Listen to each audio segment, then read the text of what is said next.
Gagner les cœurs et marquer les esprits pour remporter la lutte contre le terrorisme. Tel est le projet du gouvernement nigérian qui a décidé de mettre en place une série de mesures pour lutter contre l'influence grandissante des groupes terroristes comme Boko Haram dans la région. Il s'agit notamment de programmes scolaires dits anti-radicalisme qui verront des imams prêcher une version modérée du Coran, mais aussi des programmes de réhabilitation d'anciens prisonniers à travers des projets d'éducation et de développement pour le nord-est du pays. Ainsi, à Kaduna, ville du nord du pays, la Masca Road Islamic School enseigne la tolérance et une doctrine qui condamne l'idéologie violente de groupes comme Boko Haram.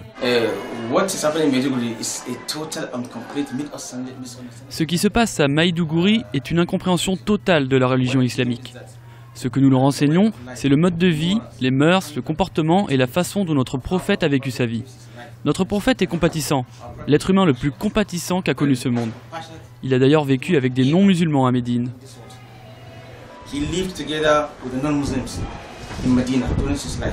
Les écoles coraniques comme la Masca Road Islamic School seront le pilier central de la stratégie du gouvernement dont le lancement est prévu en septembre. Également au programme, l'augmentation du temps consacré au sport et à la musique dans les écoles du nord du pays. L'objectif final est de donner aux jeunes générations les arguments et les outils nécessaires pour remettre en question l'idéologie de Boko Haram.